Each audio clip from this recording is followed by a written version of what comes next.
माता की मित्रों, मैं धनेश्वर महतो। 2 दिन पहले मैंने वीडियो बनाया था जिसके अंदर काफ़ी अपशब्द भाषा का मैंने प्रयोग किया था।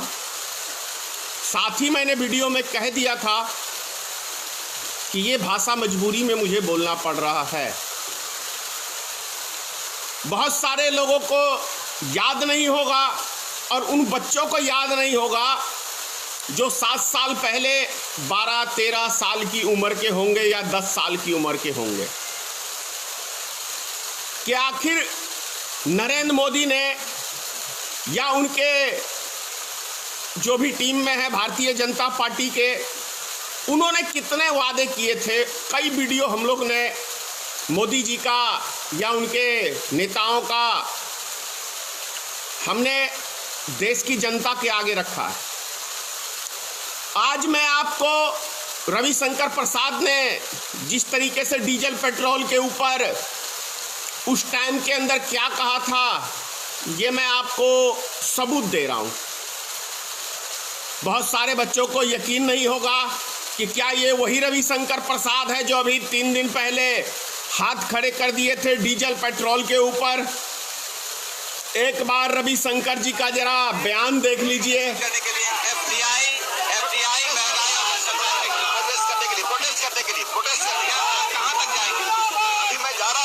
कार्यालय तक वहां से निकल करके हम लोग जाएंगे, धरना प्रदर्शन करेंगे और देश की जनता की आवाज को बुलंद करेंगे।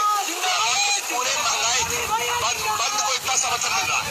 नहीं, आप ये बताइए कि बिहार में जो आप साइकिल पर चल के निकल रहे हैं, इसका क्या मैसेज आएगा, ये आप क्या बताना चाहते हैं? कि अब हम इसमें लोकतंत्र में प्रकाशित प्रतिरोध करना हमारा अधिकार है, तो जनता की पीड़ा को आज इसके माध्यम से उजागर करने की कोशिश कर रहे हैं। आप डीजल बढ़ा रहे हैं, बस का यात्रा बढ़ेगा, मतलब सब्जी अनाज सबका जो आवागमन है वो महंगाई बढ़ेगी। तो ये परेशानी है और ये सरकार सुनती नहीं है और विदेशी कंपनियों के दबाव में FDI ले आई है। अभी पार्लियामेंट आप लोगों ने चलने नहीं दिया, अब आप सड़क पर उतर रहे हैं।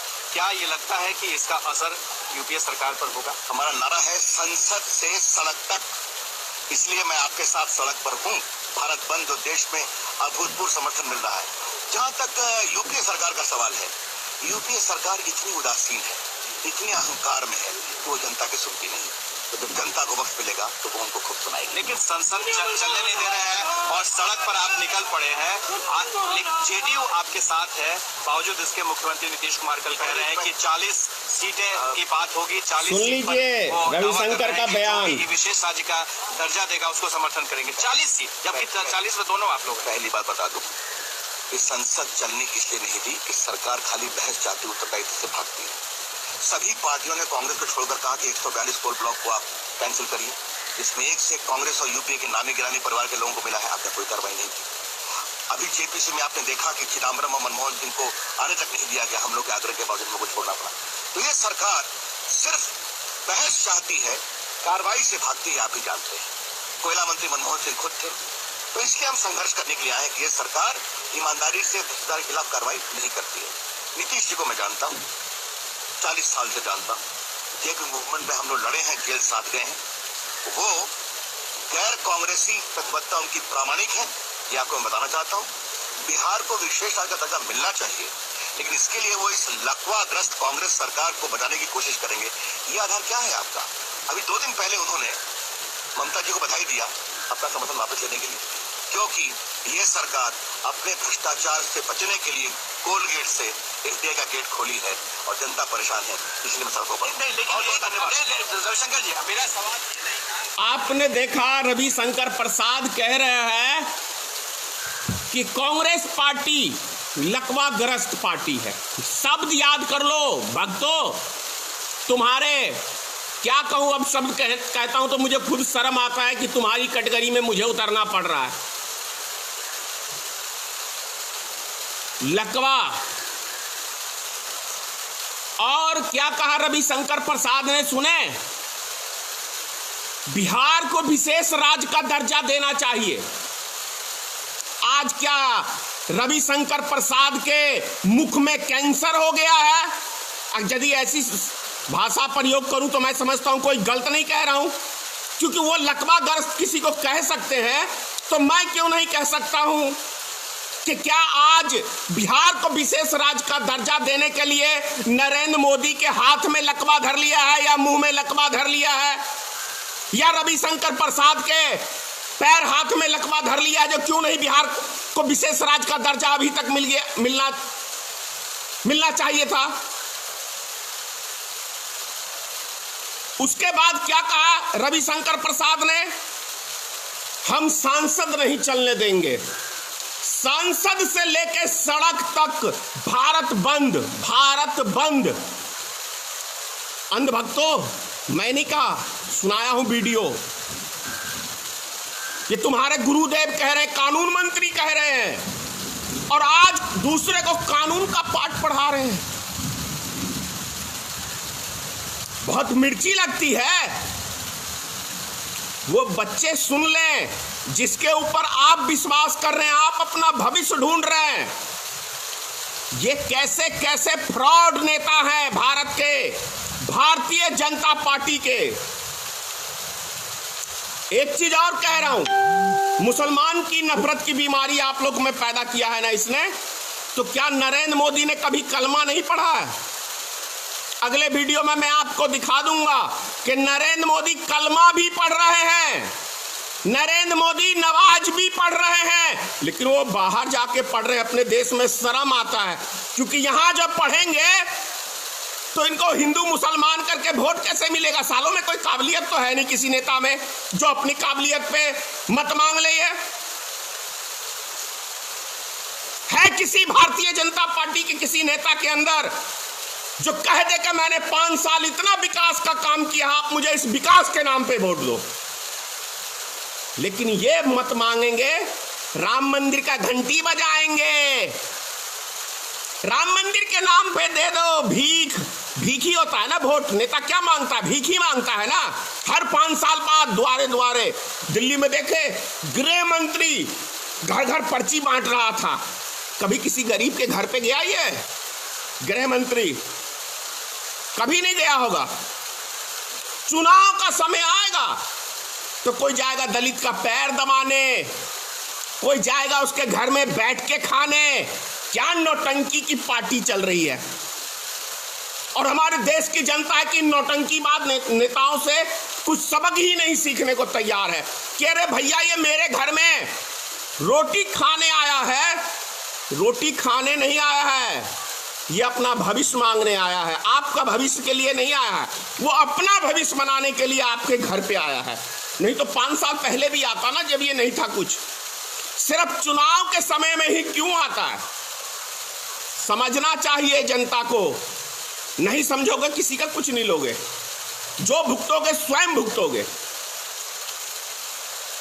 रविशंकर प्रसाद ने क्या कहा, आपने उसकी सारी बातें सुनी। और चीन के ऊपर क्या कहा, मैंने वो भी वीडियो कुछ दिन पहले दिखाया था रविशंकर प्रसाद का, कि कमजोर सरकार है केंद्र में, कांग्रेस की सरकार कमजोर है। राजनाथ सिंह बयान दे रहे हैं कि एक बार नरेंद्र मोदी की सरकार बन गई, जिस दिन शपथ लेगा नरेंद्र मोदी, उसी दिन से चाइना, पाकिस्तान, बांग्लादेश आंख उठा के देखने की हिम्मत नहीं करेगा।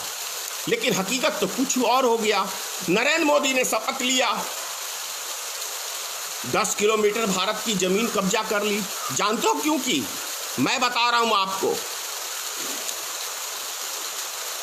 किसी भी व्यक्ति के नजदीक जाने से, किसी भी व्यक्ति के नजदीक जाने से कितने पानी के अंदर है उसकी औकात आदमी तौल लेता है, तौलने वाला, बशर्ते उसके अंदर वो दिमाग हो। और ये दिमाग चीन के अंदर बाखूब है। नरेंद्र मोदी की औकात तौल ली, हैसियत तौल ली, 56 इंच का सीना भी देख लिया। वो गुजरात में लक्ष्मण झूला झूलते हुए वो जान गया कि ये एक फ्रॉड किस्म का इंसान है। प्रधानमंत्री बनने के लिए इसने देश में दंगे फसाद करा के, और सिर्फ इसकी बातें हैं, काम नहीं है। वो औकात नरेंद्र मोदी की जान गया, इसीलिए उसने पिछले जो 45 साल के अंदर कभी हिम्मत नहीं की आंख उठा के भारत की तरफ देखने की, उसने चुपचाप से जमीन 10 किलोमीटर कब्जा कर लिया और ये नरेंद्र मोदी ठेंगा पकड़ता रह गया। और ऊपर से बेशर्म की तरह आके बोल रहा है, भाइयों बहनों, ना हमारे किसी ने जमीन कब्जा की, ना हमारी कोई सीमा में घुस आया। जब सीमा में हमारे घुस के नहीं आया तो ये 20 जवान को हमारे शहीद करके कौन चला गया? कौन चला गया? क्या नरेंद्र मोदी ने खुद को खुद उन सैनिकों को मार दिया बिहार का चुनाव जीतने के लिए? क्योंकि इसके अंदर तो मास्टरमाइंड हो, माहिर हो। पुलवामा हमला याद है ना? केवल 3 महीना पहले, चुनाव से पहले पुलवामा हमला होता है। और उससे भी बड़ी बात देश की जनता को समझना चाहिए, ये सबसे बड़ा प्रमाण है कि देविंदर सिंह मास्टरमाइंड उसकी बेल हो गई। उसके बाद जो मोदी जी खुद भाषणों में देते थे कि 2 उग्रवादी हमने पकड़े हैं पाकिस्तान के, उनको भी आसानी से बेल हो गया इसी सरकार में। तो कैसा आपका तंत्र है? कुछ तो दाल में काला है ना भक्तों, कि हिंदू मियाँ में ही घुसे रहोगे, इससे बाहर निकलोगे।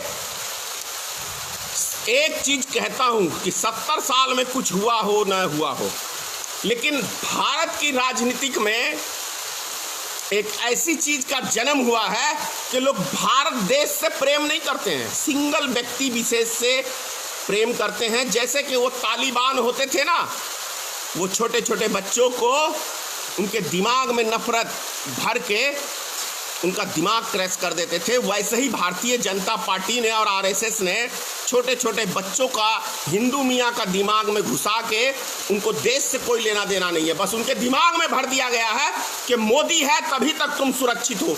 अबे गधो कह रहा हूं, 850 साल मुसलमानों ने इस देश के ऊपर राज किया है, तब हिंदू खतरे में नहीं पड़ा था। 250 वर्ष अंग्रेज ने शासन किया, तब हिंदू खतरे में नहीं पड़ा था। और ये निकम्मी सरकार 6 साल में आके सब हिंदुओं को खतरे में डाल दिया। ये मैं नहीं बोल रहा हूं, यही तुम्हारे आका सिखाते हैं तुमको। उससे भी घटिया काम आप देखो, कितनी घटिया राजनीति है भारतीय जनता पार्टी की कि मेरे कई कार्यकर्ताओं का फेसबुक हैंग कर दिया गया, उसके फेसबुक के अंदर विदेशी आईडी को शिफ्ट कर दिया गया ताकि इसको हम विदेशी आतंकवादी कहने कि इसको फंसाने का काम करेंगे। एक दिन मेरे आईडी के साथ भी इसी तरह की छेड़छाड़ होने लगी थी। तो इससे बड़ी और घटिया राजनीति कौन करेगा? भारतीय जनता पार्टी करेगी। अरे अगर तुम दंगे ना कराओ देश में तो तुमको 2 मत नहीं मिलेगा। अगर राम का नाम ना बेचो तो तुमको 1 मत नहीं मिलेगा, 1 मत नहीं। दम है तो बिहार के चुनाव में पहले तो आओ मोदी जी, आओ बिहार के चुनाव में, जनता पूछेगी सवाल का जवाब। कहां है 1.25 लाख करोड़ बिहार का हिस्सा? कहां है विशेष राज्य का दर्जा बिहार का? कहां है रोजगार? 15 साल से है एनडीए गठबंधन की बिहार में सरकार, कहां है? कहां है? ये बिहार की जनता पूछेगी। दम है जनता के प्रश्नों का उत्तर देने के लिए तो आओ बिहार में कॉन्फ्रेंस करो मीडिया के बीच में, और जनता को भी वो 3-4 अपने वो चमचे बिठा लेते हो वीडियोग्राफिंग के जरिए, और उन चमचों को दिखाते हो मोदी जी पीछे कि ये देखो। अच्छा तुमको क्या लाभ मिला? हुजूर माई बाप प्रधानमंत्री आवास योजना का लाभ मिला। अच्छा इतना बड़ा मकान प्रधानमंत्री आवास से वे गधे 1.5 लाख रुपया में कोई 4 मंजिल का या 4 रूम का सेट बना सकता है? आज के टाइम में कोई बना सकता है? तो ऐसे ऐसे चमचों को बिठा के, और ये प्रधानमंत्री आवास क्या तेरे पिताजी की है? ये इंदिरा आवास था, इंदिरा आवास, जिसका नाम प्रधानमंत्री आवास बनाया। शर्म नहीं आती दूसरे की योजनाओं को अपना नाम देने के लिए?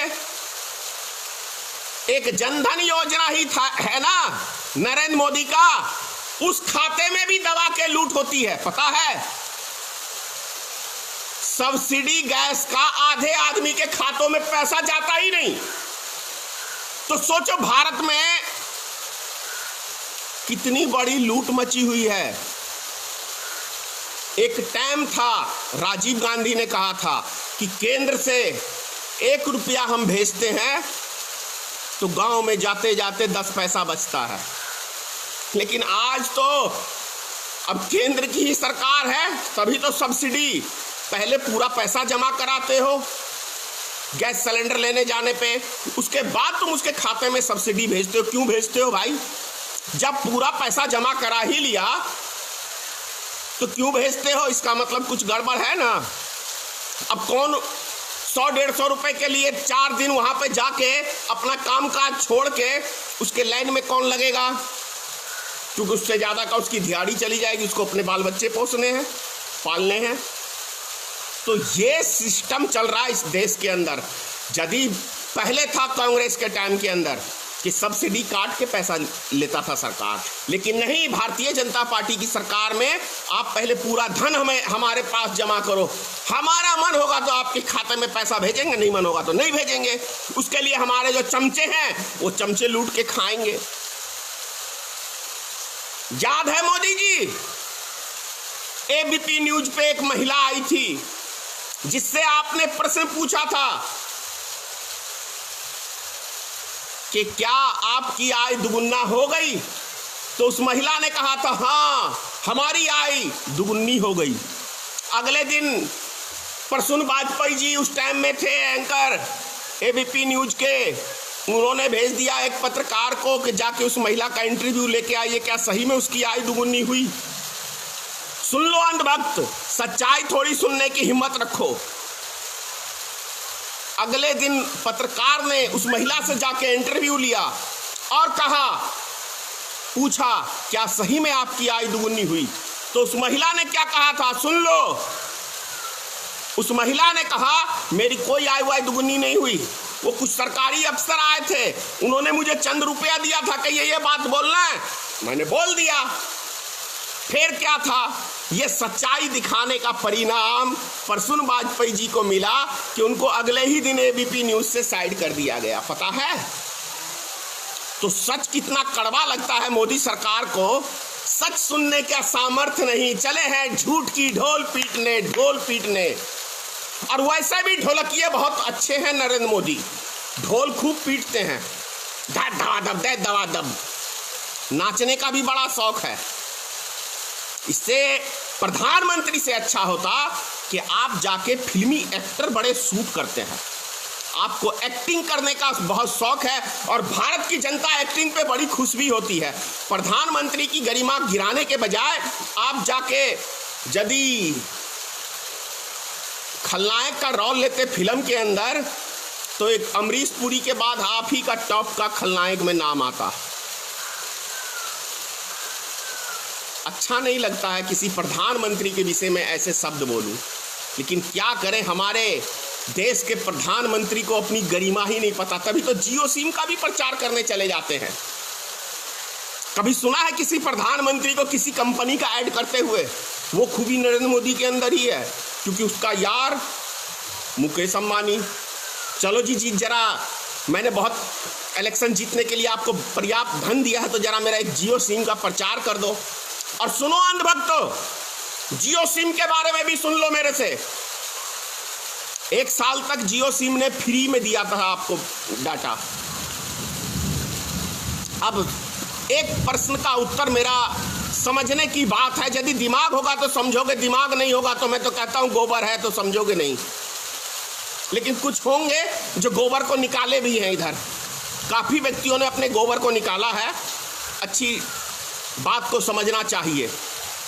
जब कोई भी कंपनी में, यहाँ पे रिलायंस कंपनी की बात छोड़ दे रहा हूँ, मैं यहाँ पे बात कर रहा हूँ किसी भी कंपनी का या कोई संसार का व्यक्ति, सोचने की बात है थोड़ी सी। क्या कहते हैं वो, लॉजिक की बात करते हैं ना अमित शाह, तो थोड़ी सी लॉजिक समझ लो। कि जब कोई कंपनी कोई प्रोडक्ट बना के और 1 साल तक सिर्फ फ्री में बांटती है, 1 रुपया नहीं लेती, तो वो कंपनी नाफे में जाएगी कि घाटे में जाएगी? बहुत सिंपल सा बात है। कोई सिर्फ इतनी सी बात का आप जरा समझिए और सोचिए कि कोई भी कंपनी यदि 1 साल तक फ्री में वो बांट रही है तो कंपनी प्रॉफिट में कैसे चली जाएगी? लेकिन ऐसा हुआ है। जियो कंपनी, भारत की रिलायंस कंपनी सबसे ज़्यादा मुनाफा कमाई थी उस साल में। किसने पैसा दिया था उसको? कभी समझने का प्रयास करोगे? ये वही नरेंद्र मोदी ने दिया था। डायरेक्ट कह रहा हूं, नरेंद्र मोदी ने दिया था, नहीं तो मुकेश अंबानी दे हिसाब, कैसे प्रॉफिट हो सकता है? समझिए, देश के हालात समझिए कि ये जोकर ही है, जोकर। क्योंकि जोकर कभी कोई रंग बदलता है, कभी कोई रंग बदलता है, कभी कोई रंग बदलता है, क्योंकि वो जनता को हंसाने के लिए आता है, इसीलिए वो जोकराई करता है। तो ये भारत का प्रधानमंत्री भी एक जोकर ही है। हर 3 दिन के अभी कभी आपने देखा है कि किसी प्रधानमंत्री को, मोदी से पहले बहुत सारे प्रधानमंत्री बने, माननीय पूर्व राष्ट्र ये भारत रत्न अटल बिहारी वाजपेयी भी थे। कभी देखते थे हर 3 दिन बाद मन की बात बताने आ जाए टीवी के ऊपर, हर 2 दिन बाद किसी को बिठा के उससे हालचाल पूछे? मतलब इनके पास काम धंधा नहीं है। जो ये बोलते थे ना कि हम 18 घंटे काम करते हैं, मतलब समझिए कि एक देहात के आदमी को, एक अपने कार्यकर्ता को बिठा के हालचाल पूछता है, तो मतलब फालतू का टाइम है ना। कोई काम धंधा नहीं है, योजना नहीं है इनके पास कि कैसे हमारा देश शक्तिशाली बनेगा, कैसे जो अर्थव्यवस्था हमारी चौपट हो गई है वो कैसे आगे बढ़ेगा। उन सब चीज़ के लिए इनके पास फुर्सत नहीं है। इनके पास फुर्सत है, आज धनेश्वर महतो लाइव है ना, तो नरेंद्र मोदी जी लाइव देख रहे होंगे कि धनेश्वर महतो ने क्या बोला। क्योंकि अभी आपको याद दिला दूं, 2019 का जो चुनाव हुआ था, वहाँ मोदी जी ने कहा था भाषण में कि कुछ नेता मुझे भस्मासुर कहते हैं, तो वो धनेश्वर महतो ने कहा भस्मासुर। कुछ नेता कंस भी कहते हैं, तो धनेश्वर महतो ने कहा। तो ये सब सुनने के लिए मोदी के पास टाइम है। ये सब सुनने के लिए मैं लाइव हूं अभी, लेकिन कौन क्या कमेंट्स कर रहा है, मेरे पास फुर्सत नहीं है भैया आपकी कमेंट्स देखने के लिए। कभी कभी देख लेता हूं, देखता हूं अंधे भक्त अच्छी गालियां देते हैं। भगवान ऐसे ही संस्कार में इनकी वृद्धि करे। अपने माँ बहनों को भी जाके ऐसे ही भद्दी गालियां देते होंगे, क्योंकि ये उठाई गिरे हैं। ये चंद रुपए के लिए कुछ भी बेचने को तैयार हैं।